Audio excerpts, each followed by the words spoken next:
ابن نویر رضی اللہ تعالیٰ عنہ ارشاد فرماتے ہیں کہ رسول اللہ صلی اللہ تعالیٰ علیہ وآلہ وسلم نے ایک پیالے میں اپنا بول مبارک رکھا تھا، پیشاب مبارک۔ وجہ کیا تھی؟ ہو سکتا ہے سردی بہت ہو اور لے جا کر دودھ پھینکنا محال ہو، اور رسول اللہ کا معاملہ ایسا تھا کہ ان کے فضلات مبارک، ان کا پیشاب مبارک بھی بڑا اللہ رب العزت نے اس میں برکتیں رکھی تھی۔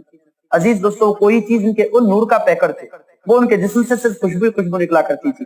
تو آقا کائنات صلی اللہ تعالیٰ، اگر عام انسان کا رکھتے بدبو ہو جاتی ہے اور لوگ کراہیت کرتے ہیں، مگر سرکار جانتے تھے کہ یہ میرے صحابہ کراہیت کرنے والے نہیں ہیں، میرے صحابہ تو ادب کرنے والے ہیں، تو جانتے تھے۔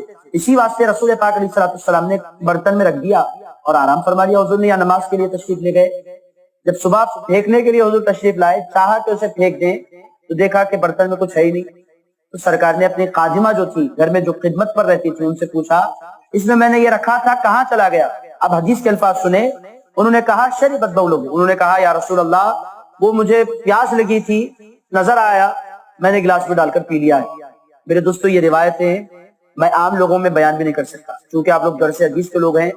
جاہل کے سامنے آپ بیان کریں گے، آپ کو ہی گالیاں دے دے گا، وہ ایمان کے اس درجے پر نہیں ہوتا۔ مگر آپ لوگ چونکہ پابندی کے ساتھ درس حدیث میں آتے ہیں، سرکار کی عظمت کا آپ کو اندازہ ہے، اس واسطے آپ کی خدمت میں ہر جگہ نہیں بیان کی جا سکتی، اور برداشت لوگ سمجھ بھی نہیں پاتے سرکار کی شان کیا ہے، سرکار کے صحابہ کے پاس وہ ہم جیسے گناہگار عام انسان کو اگر یہ سنائے، مجھے بھی پاگل بول دیں گے، سننے والوں کو بھی پاگل بولیں گے، نکل گئے ہیں خواجہ گلشن میں، لوگ یہ بولیں گے۔ اور حاضرین کرام، اصل میں وہ تیر کی کمان کی طرح نکل گئے ہوتے ہیں۔ اصل ایمان تو یہ ہے رسول اللہ کی تعظیم، رسول اللہ کا احترام، رسول اللہ کے آثار کی تعظیم۔ انہوں نے کہا یا رسول اللہ میں نے تو پی لیا۔ حضور پاک نے نہ غصہ فرمایا نہ جلال فرمایا، اور یہ بھی نہیں پوچھا تمہیں فرق نہیں محسوس ہوا پانی میں اور پیشاب میں؟ میرے دوستو، پتا کیا چل رہا ہے؟ حضور پاک علیہ السلام کا بول مبارک بھی ایسا برکت والا ہوتا تھا کہ اس میں خوشبوئیں آیا کرتی تھی، وہ اس میں ٹھنڈک ہوا کرتی تھی، وہ اس سے لوگوں کی پیاس مٹ جایا کرتی تھی۔ حضور نے نہ جلال فرمایا نہ غصہ فرمایا۔ کہنے لگے پکا تم نے پی لیا ہے؟ کہنے لگی یا رسول اللہ میں نے پی لیا۔ ارشاد فرمایا لن تشتکی وجع بطنی کی ابدا، اب جاؤ، مرتے دم تک کبھی تمہارے پیٹ میں درد نہیں ہوگا، مرتے دم تک تمہارے پیٹ میں اب درد نہیں ہوگا، جاؤ، صحت پالی ہے تم نے، اب تمہارے پیٹ میں درد ہونے والا نہیں ہے۔ میرے دوستو، اندازہ آپ لگائیں کہ سرکار کے صحابہ کس قدر بادب تھے۔ اور آپ یہ ایک بات میں آپ کی خدمت میں عرض کرتا ہوں، اگر کسی کو پتا چلے، خدا نہ خواستہ پہلے کوئی انسان پی نہیں سکتا، اگر پی لے، اگر کسی کو اطلاع ملے، وہ جی نہیں سکتا، کیسی انسان کو کراہیت ہوگی۔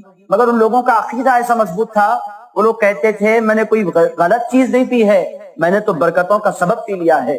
میرے دوستوں، ان کا ایمان ایسا تھا، ان لوگوں کو بڑا ادب تھا سرکار کے پیشاب مبارک سے۔ آپ لوگ احادیث مبارکہ بخاری کتاب الوضو اٹھائیے، آقا کائنات صلی اللہ تعالی علیہ وآلہ وسلم اپنے ناک مبارک صاف کرتے، تو میرے دوستو ناک سے جو ریت مبارک نکلتی ہے کبھی وہ زمین پر نہیں گرتی، صحابہ اپنے جبے پھیلا دیتے۔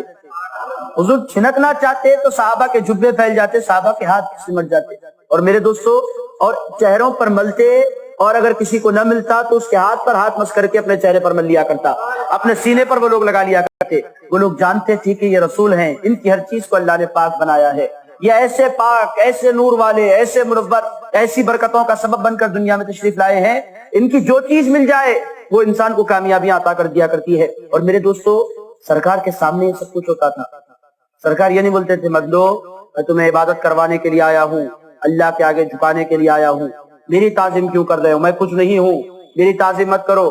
رسول اللہ دیکھتے جاتے تھے اور خوش ہوتے چلے جاتے تھے۔